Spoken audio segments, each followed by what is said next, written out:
যে আওয়ামী লীগকে তাড়ানোর জন্য শহীদ আবু সাঈদ ওয়াজির মোর্তার মতো হাজার জন যুবক নিয়েছেন। কেন সেই আওয়ামী লীগ নিষিদ্ধের জন্য আমার রাজপথে রাখা হবে। যে সমন্বয়ক পরিচয় এক সময় শেখ হাসিনার গদিতে জ্বালা ধরিয়েছিল, সেই সমন্বয়ক পরিচয় এখন হয়ে গেছে বিতর্কের নাম। রাজধানীর ধানমন্ডির একটি আবাসিক এলাকায় সমন্বয়ক পরিচয়ে বিশৃঙ্খলা সৃষ্টির অভিযোগে আটক ৩ জনকে থানা থেকে ছাড়িয়ে আনতে গিয়ে খলনায়ক বনে গেছেন এনসিপির নেতা হান্নান মাসুদ। সম্প্রতি ওই বিশৃঙ্খলা সৃষ্টিকারী যুবকদের ছাড়িয়ে নিতে যাওয়ার ঘটনায় জাতীয় নাগরিক পার্টির সিনিয়র যুগ্ম মুখ্য সমন্বয়ক আব্দুল হান্নান মাসুদকে কারণ দর্শানোর শোকজ দিয়েছে দলটির কেন্দ্রীয় কমিটি। শুধু তাই নয়, এই ঘটনা নিয়ে সামাজিক মাধ্যমে এনসিপির চরম সমালোচনাও করছে নেটিজেনরা।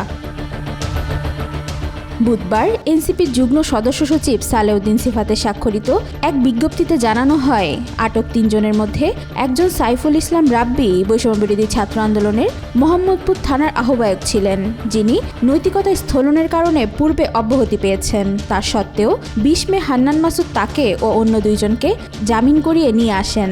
এই ঘটনায় কেন সাংগঠনিক ব্যবস্থা নেওয়া হবে না তা আগামী ৩ কার্যদিবসের মধ্যে কেন্দ্রীয় শৃঙ্খলা কমিটির কাছে লিখিত ব্যাখ্যা দিতে বলা হয়েছে।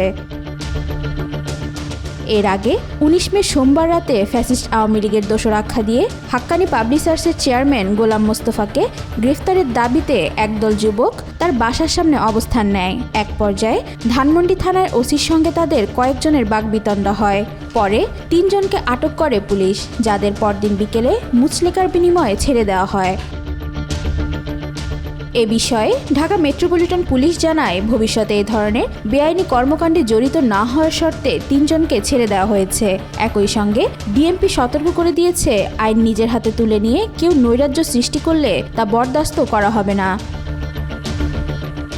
ঘটনার পর ফেসবুক পোস্টে হান্নান মাসুদ জানান, ডিএমপি কমিশনারের অনুরোধে তিনি ঘটনাস্থলে যান এবং প্রশাসনের অনুরোধে বিষয়টি মধ্যস্থতা করেন। তিনি আরও বলেন, মব সৃষ্টিকারীদের বিরুদ্ধে প্রশাসনকে সহযোগিতা করছি এবং আশা করছি মূল হোতাদের শীঘ্রই গ্রেফতার করা হবে। ওয়াহিদা পারভিন ইশিতা, আজকাল।